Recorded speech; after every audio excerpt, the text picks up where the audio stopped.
Hola, ¿qué tal a todos? Y bienvenidos al sexto episodio de Elecciones Bíblicas Podcast, un estudio bíblico expositivo. Queremos darle la bienvenida a usted, querido oyente, al episodio del día de hoy. Es para nosotros un gusto poder compartir con usted esta conversación en torno al texto bíblico. Me acompaña Dwight. Dwight, ¿cómo está todo?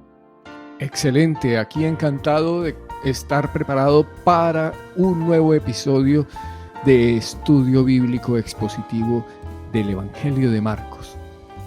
Queremos contarle a nuestros oyentes que hoy nuestra conversación girará en torno a una pregunta muy interesante que le invitamos a que responda con nosotros. Dwight, ¿cuál es la pregunta? ¿Cómo crees que la gente cree que es Jesús? Esa es la pregunta que queremos que se tome unos segundos para tratar de responderla. Esta pregunta estará como eje para nuestra conversación. De manera que sin más preámbulos, vamos a la lectura bíblica. Y los discípulos de Juan y los de los fariseos ayunaban, y vinieron y le dijeron: ¿por qué los discípulos de Juan y los de los fariseos ayunan y tus discípulos no ayunan? Jesús les dijo: ¿acaso pueden los que están de bodas ayunar mientras está con ellos el esposo? Entre tanto que tienen consigo al esposo, no pueden ayunar. Pero vendrán días cuando el esposo les será quitado, y entonces en aquellos días ayunarán. Nadie pone remiendo de paño nuevo en vestido viejo. De otra manera, el mismo remiendo nuevo tira de lo viejo y se hace peor la rotura. Y nadie echa vino nuevo en odres viejos. De otra manera, el vino nuevo rompe los odres y el vino se derrama, y los odres se pierden. Pero el vino nuevo en odres nuevos se ha de echar. Aconteció que al pasar él por los sembrados un día de reposo, sus discípulos andando comenzaron a arrancar espigas.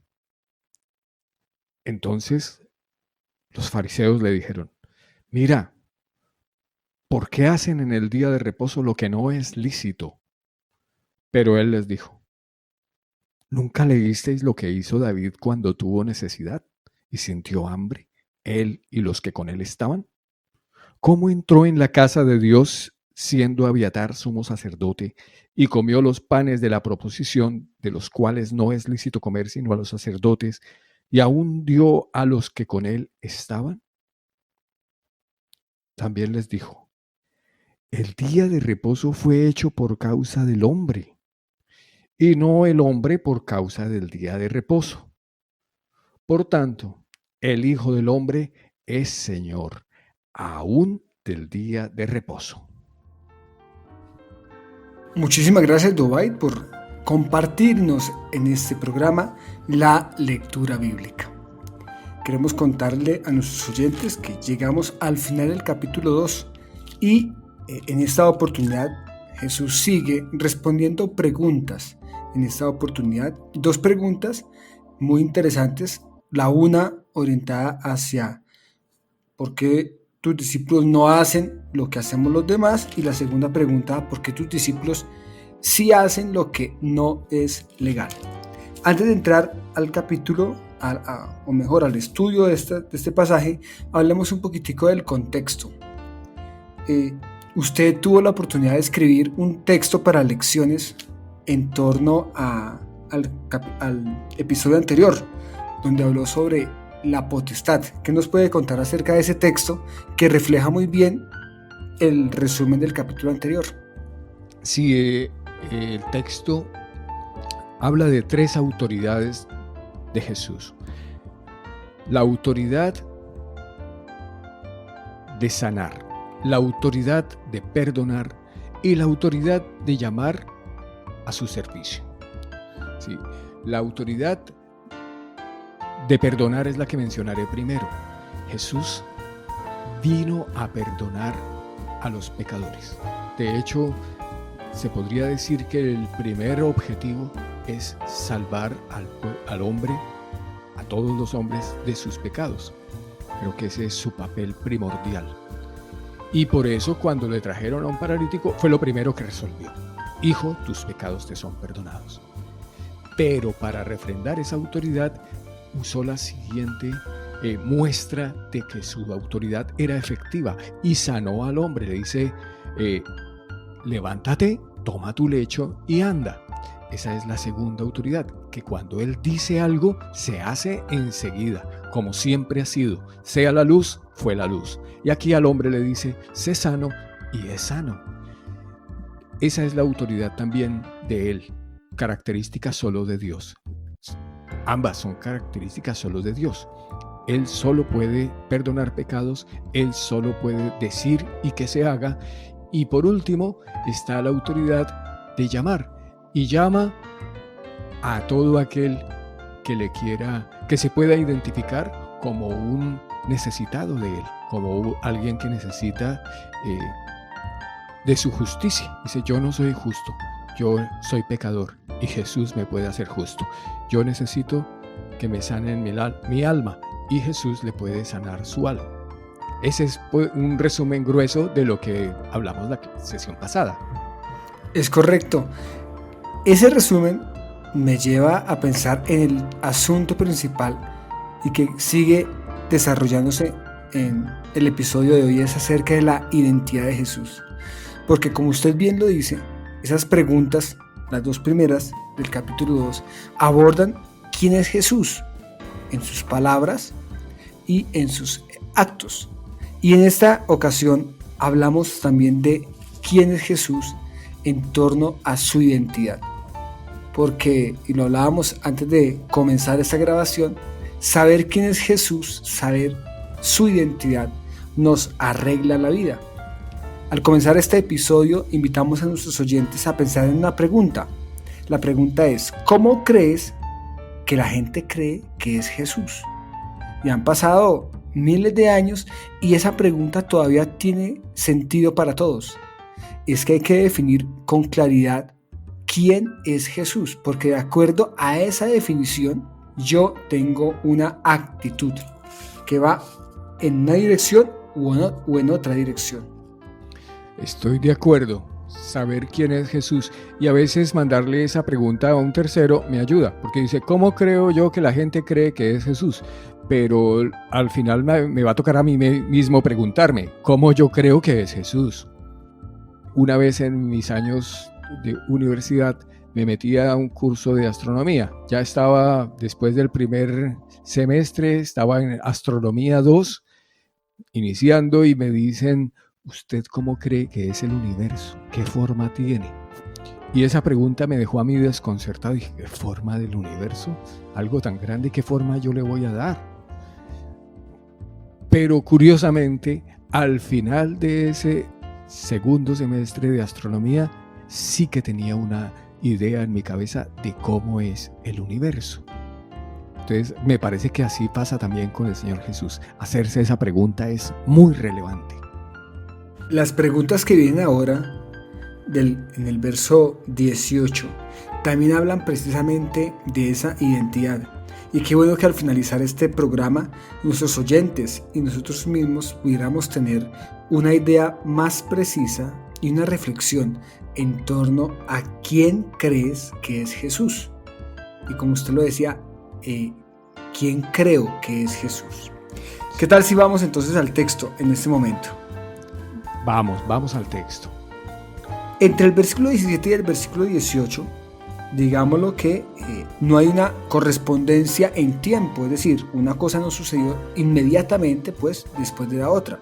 Es posible que hayan pasado días entre la fiesta que dio Mateo por su llamamiento y esta pregunta sobre el ayuno. El hecho es que Marcos relata que los discípulos de Juan, estamos hablando de Juan el Bautista, y los discípulos de los fariseos hacían algo que era muy común en esta época, que era ayunar.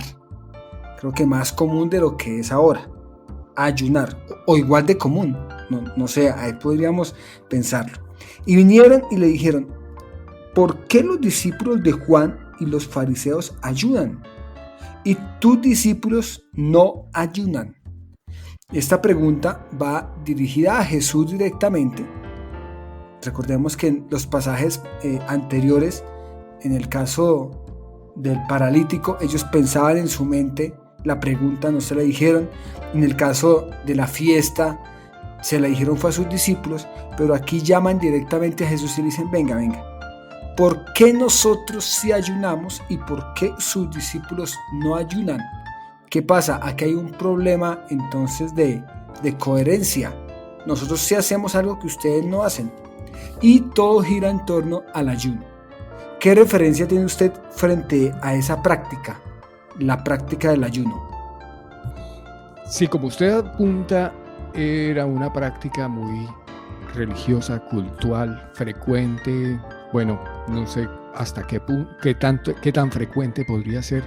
Sí sé que los ayunos se hacían ante una situación de peligro, para pedir la voluntad de Dios, ante la inminencia de una guerra.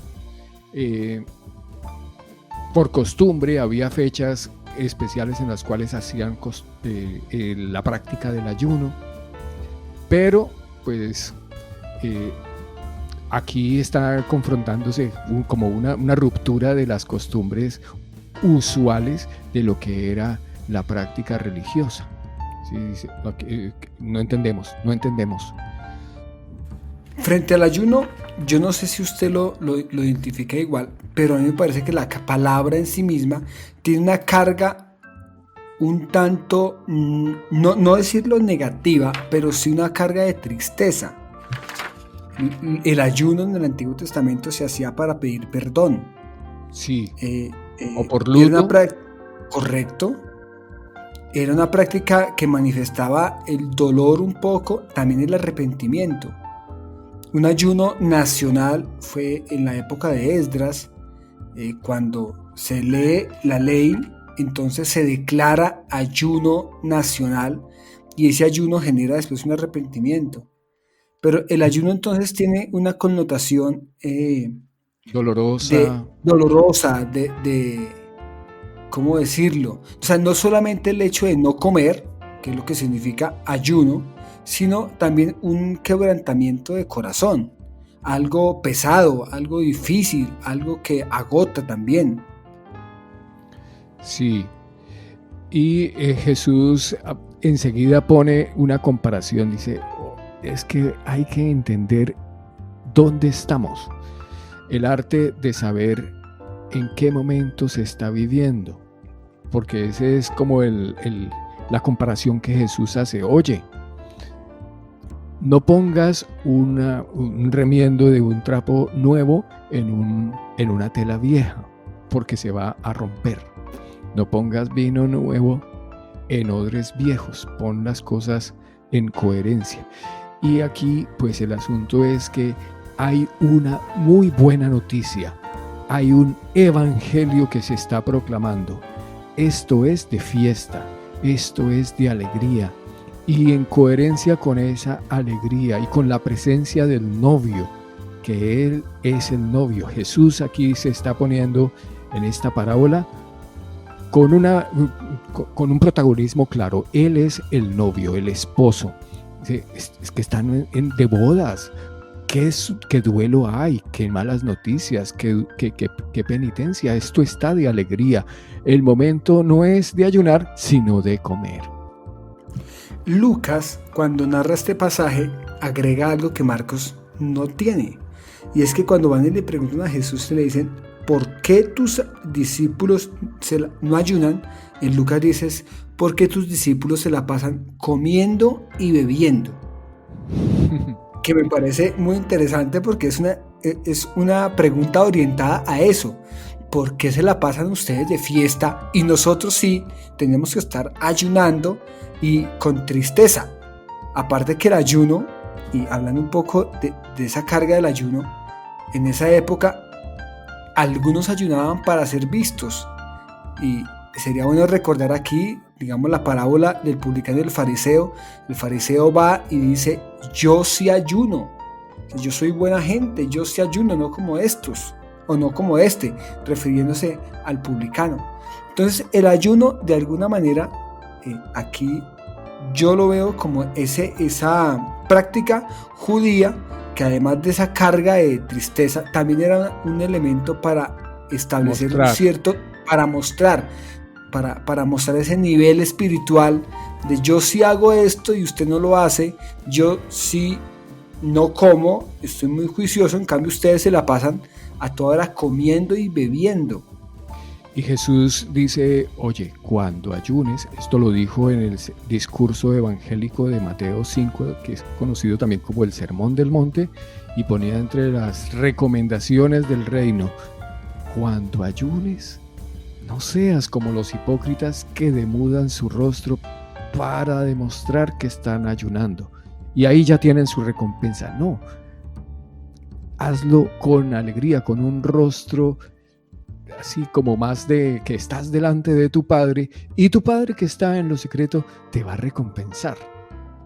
Pero no es como una señal de mostrar, sino algo que tu Padre te va a ver, nadie más. Algo más orientado a la intimidad.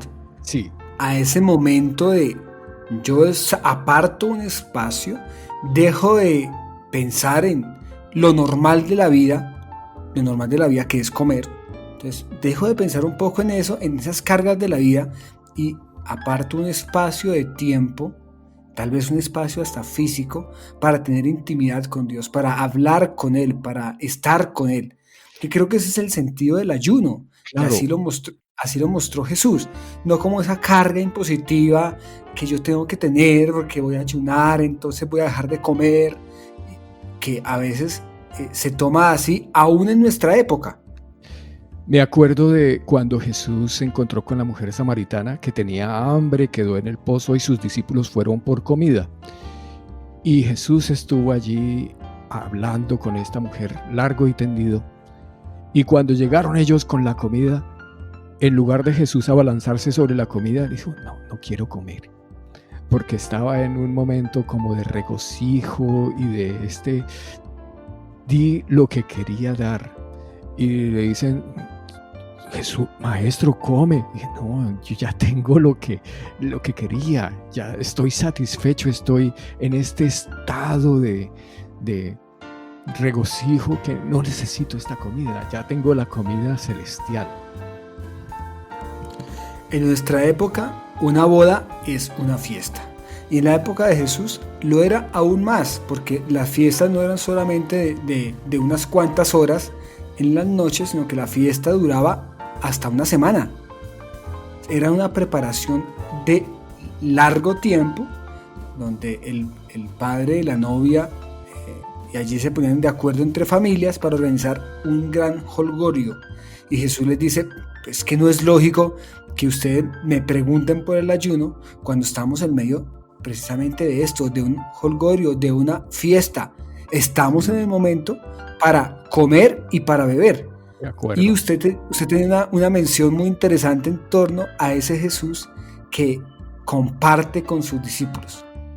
Sí, es que es característico de Jesús siempre la comida. Juan el Bautista, el profeta que no comía ni bebía. Jesús, el que come y bebe, se sienta con la gente. La última cena es la última cena, no el último ayuno. Y todo el tiempo es con ese regocijo. Lo mismo ocurrió con los amigos especiales de Jesús, como fueron Marta, María y Lázaro. Era comida todo el tiempo, y Marta sirviéndoles la comidita por allí, María escuchando a Jesús, y siempre la comida. Establecimiento de la festividad principal para el cristianismo, cena, la cena del Señor, comida. Y Jesús muere y resucita, ¿y qué ocurre con los apóstoles? Siguen en la comida, que Hechos lo pone así. Después de que hubo la gran conversión, cuando Pedro predicó en Hechos 2, dice, perseveraban en la doctrina de los apóstoles, en el partimiento del pan, la comida, y en las oraciones.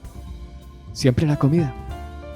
Siempre la comida. Sería ideal podernos algún día reunir en torno a una deliciosa comida y conversar sobre la Biblia y repetir aquellas escenas en donde en torno a la comida se aprendía acerca del Señor.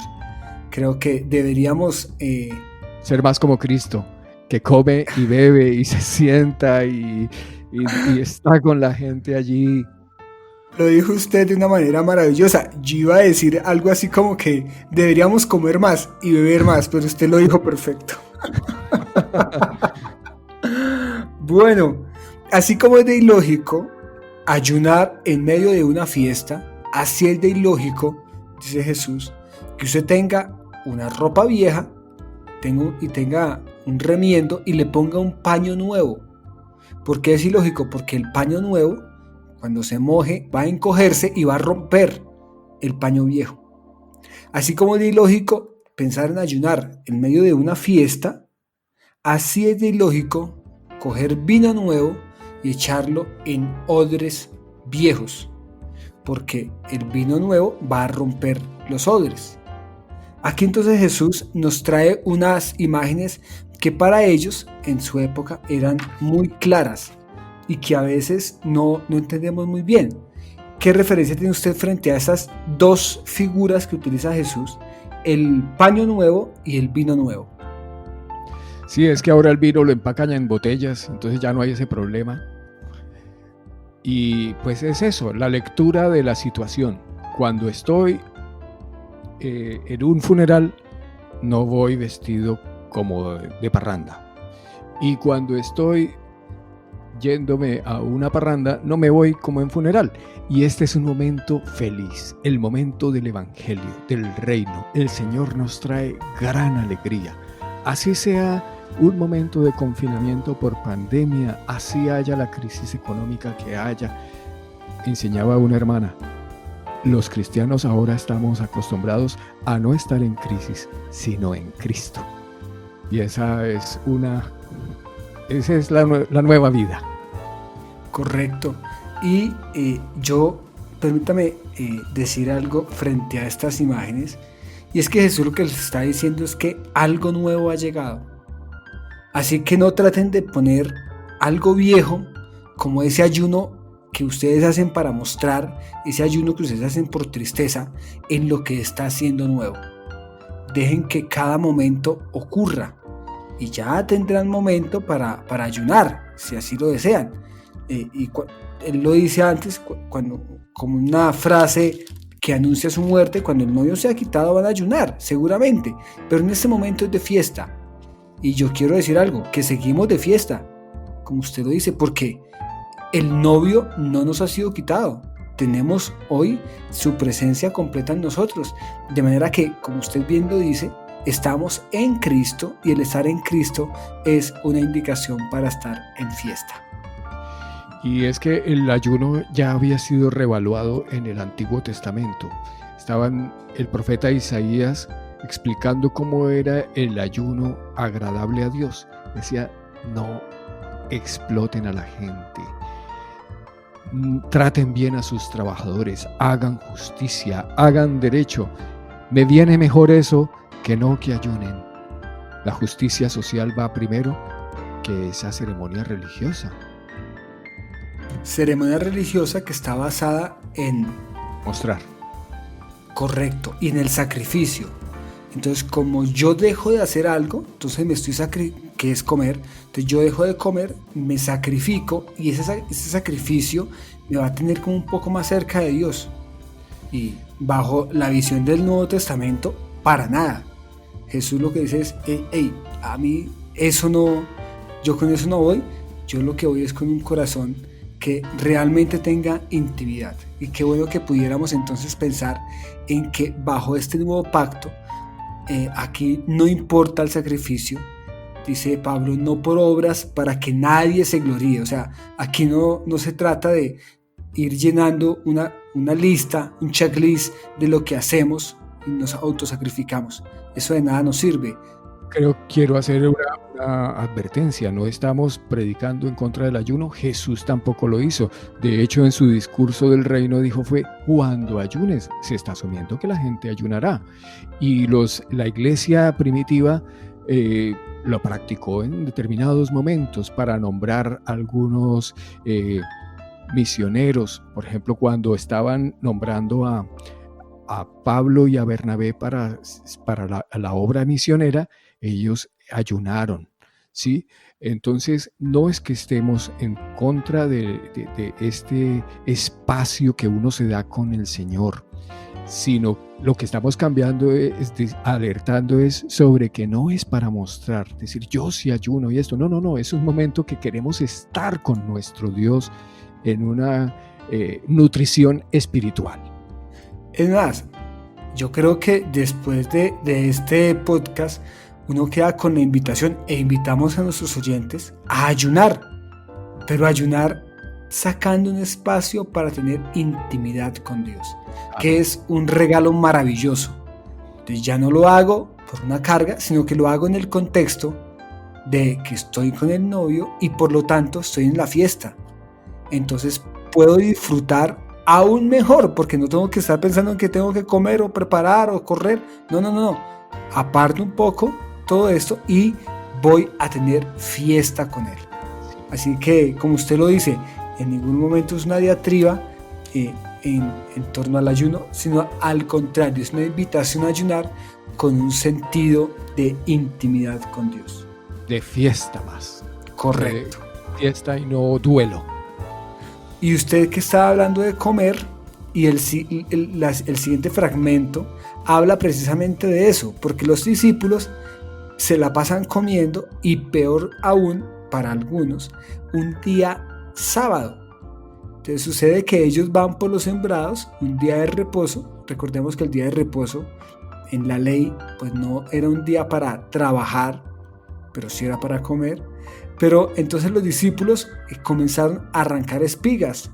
Otro evangelista decía que es que tenían hambre, entonces las arrancaban, las molían en sus manos y se las comían. Pues si tenían hambre había que comer. Entonces los fariseos otra vez aparecen aquí y le dicen a Jesús: mira, ¿por qué hacen esto el día de reposo? ¿Por qué infringen la ley? Esto no es lícito. Entonces aquí encontramos la segunda pregunta, la segunda pregunta de hoy, pero ya la cuarta pregunta que va en serie en este capítulo 2, y es una pregunta en torno a por qué hacen lo que es ilegal, por qué hacen lo que no es lícito. ¿Qué decir frente a esta pregunta de los fariseos, que también le veo yo ese enfoque de crítica hacia Jesús y hacia lo que hacen sus discípulos?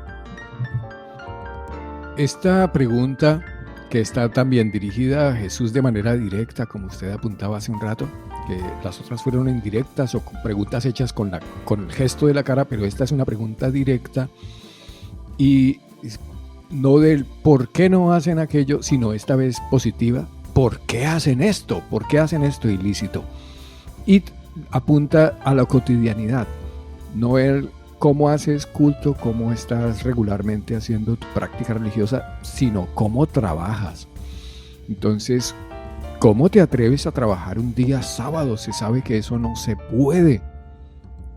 ¿Sí? Y eran unos hombres hambrientos sencillamente que querían comer, pero a ese punto estaban llegando. Es que a veces las leyes no entendemos el espíritu de la ley, y entonces las aplicamos a rajatabla, no importa por encima de quién, ese rigor que resulta a la larga perjudicial. Y entonces él dice: lee un poquito mejor. ¿Te acuerdas de cuando fueron los soldados de David, los militantes con David, y no buscaron pan en un templo? Buscaron pan y el sumo sacerdote les dio del pan sagrado que no podían comer, ¿te acuerdas? Entonces, ese fue el argumento de Jesús para decirles: oye, a veces ahí la ley no está en el blanco y el negro, hay que decir que va primero, una ley que va a ir, que hay que interpretarla en favor de la gente. Las leyes hay que interpretarlas en favor de la gente, y esto lo está diciendo el mismo autor de la ley. Dice: yo hice la ley de reposo, pues hombre, para que la gente descanse. Otra vez tenemos que hacer la salvedad, como lo hicimos en el apartado anterior, que dijimos, no es que vayamos contra el ayuno, aquí también es que no es que vayamos contra el reposo, es que somos trabajadores y el descanso es vital, es parte del trabajo para poder rendir mejor.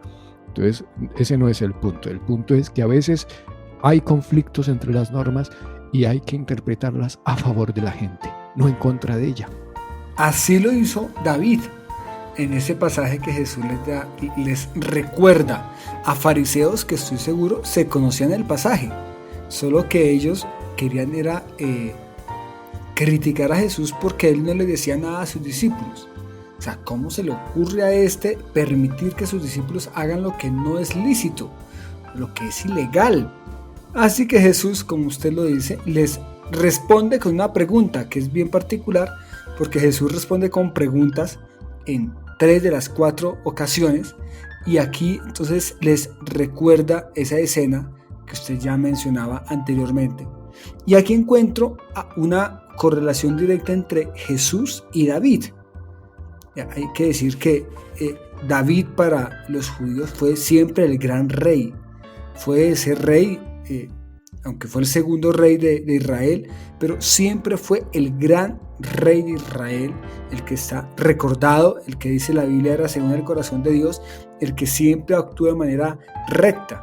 Así que Jesús les dice, ¿ustedes se acuerdan de lo que hizo David? Pues bueno, entonces si David lo hizo, pues yo también lo puedo hacer. Y ahí nos muestra quién es Jesús.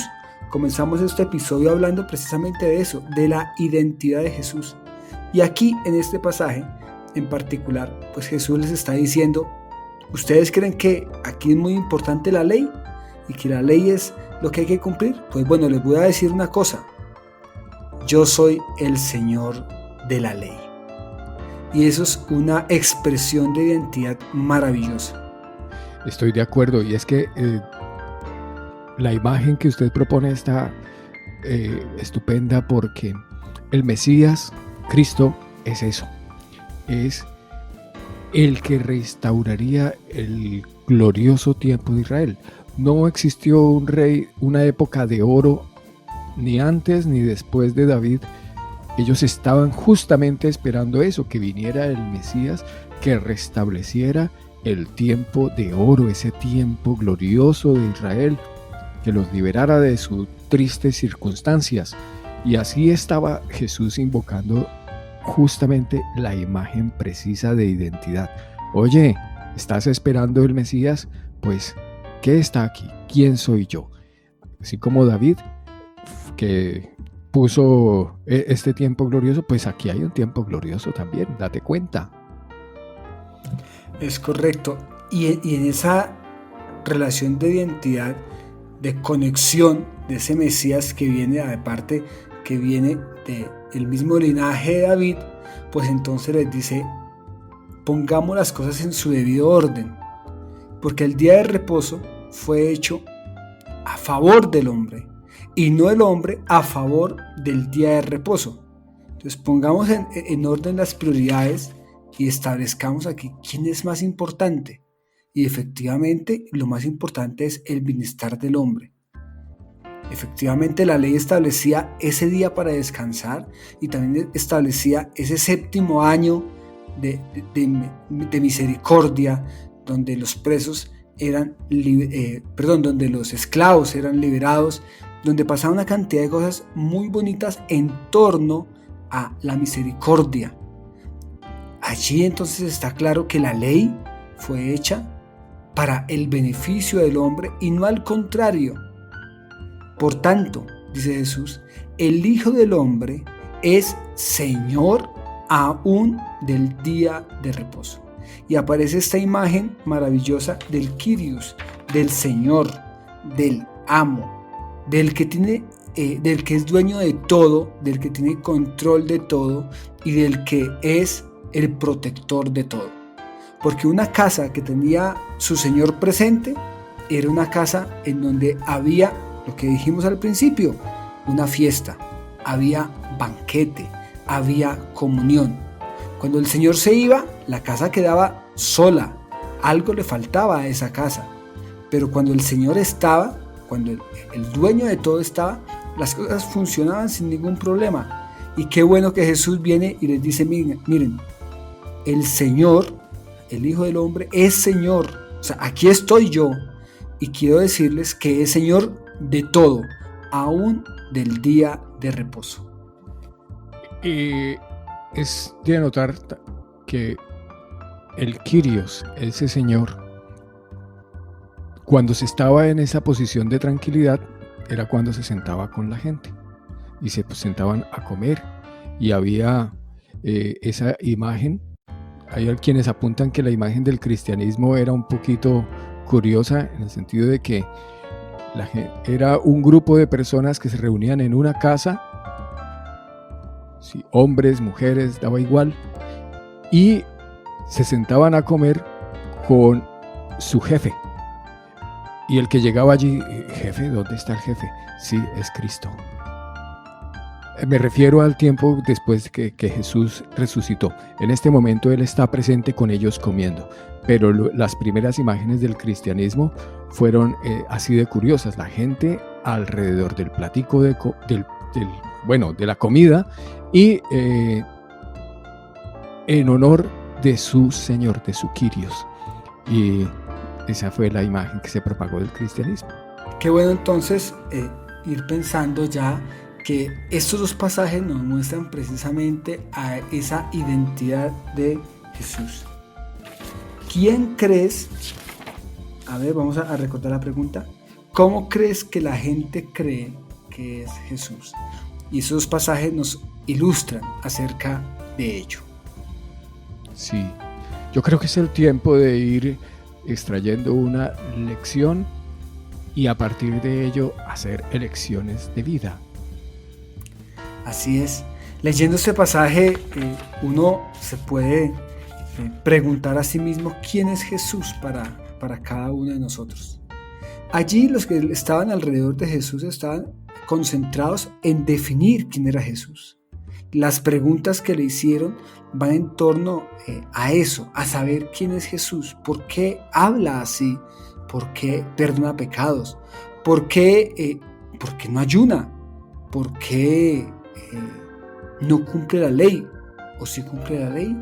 O sea, ¿quién es este? Y creo que esa es una pregunta fundamental que tenemos que hacernos aún nosotros en nuestra época.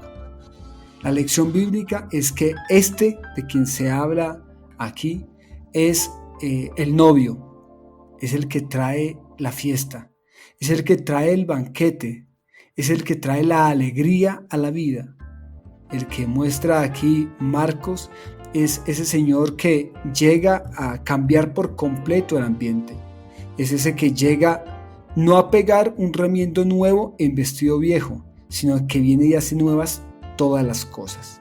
Y qué bueno pensar que en este pasaje hay una presentación de Jesús en ese sentido, en el que viene a fiesta, el que viene a darnos alegría en nuestra vida. El segundo pasaje habla del señorío, de ese Dios que se hace hombre, ese Dios manifestado en carne, que viene a establecer su señorío completo sobre todo, aún sobre la ley, porque Él es el autor de la ley. Así que qué bueno que en esta ocasión pudiéramos pensar en quién es Jesús en torno a estos textos. Por un lado es el novio el que trae fiesta, y por otro lado es el Señor el que viene y pone todo en orden. ¿Qué elección podríamos hacer entonces? Pues bueno, la elección está en definir quién es Jesús para mí. ¿Quién es Jesús para ti, querido oyente? ¿Es el novio el que trae esa alegría a tu vida? ¿Es el novio ese que está allí en medio de la fiesta y en el que tú desearías apartar unos minutos, apartar unas horas del día para estar en intimidad con Él, para escuchar su voz, para sentirle en tu corazón? Qué bueno sacar ese tiempo y no solamente de limitarnos de la comida, de ayunar, sino tener ese tiempo de intimidad con Él. Y en segundo lugar, el Señor. Qué bueno poder hoy tomar la elección de que Él sea el Señor de nuestra vida.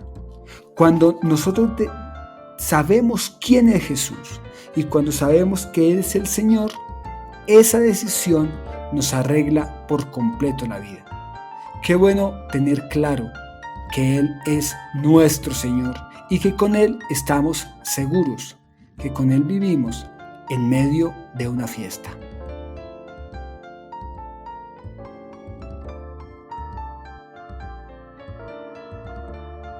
Bueno, queridos amigos, hemos llegado así al final de este episodio número 6 de Elecciones Bíblicas Podcast. Dwight, contémosle a nuestros oyentes el próximo capítulo, en el próximo episodio, hasta dónde vamos a estudiar. La próxima entrega versará acerca del capítulo 3 de Marcos, donde continuaremos con mucha acción. El hombre de la mano seca será el primer tema y habrá más, incluso y llegaremos hasta la elección de los 12 apóstoles. Nos referimos a los que completarán la nómina, que de momento tiene 5 integrantes. Se incorporarán pues los siguientes 7. Y hasta allí llegaremos en nuestra próxima entrega, si Dios lo permite. Antes de terminar este episodio, queremos invitarles a que se unan a Elecciones Bíblicas Podcast, a que hagan parte de este proyecto de estudio bíblico expositivo. ¿Cómo lo pueden hacer? Muy sencillo. Pueden ingresar a la página web e-centro leccionesbiblicas.com. Allí van a encontrar material de estudio bíblico que estamos seguros será de ayuda para su vida. Por un lado encontrará las grabaciones de todos los podcasts, por otro lado encontrará artículos escritos en donde hoy se resume mucho de lo que decimos en el podcast, y tenemos una novedad, y es que podrá encontrar una guía de estudio bíblico. Es decir, que le invitamos a que previamente a que escuche este programa pueda usted sacar un tiempo de oración y un tiempo de lectura de la palabra de Dios. Así que le invitamos a que tome unos momentos de su día para estudiar con nosotros la palabra de Dios. Y le invitamos desde ya a compartir lecciones bíblicas a alguien, a enviar un mensaje en WhatsApp, a compartirlo en Facebook. Recuerde que estamos en todas las redes sociales y en todas las plataformas de podcast. Creo que por el capítulo de hoy no es más, así que enviamos un fuerte abrazo a todos nuestros oyentes, agradeciéndoles por tomarse el tiempo de acompañarnos y de aprender la palabra de Dios. De manera que creo que no es más, así que desde Bogotá, Colombia, un abrazo para todos. Y también desde Málaga, Andalucía, España. Dios les bendiga.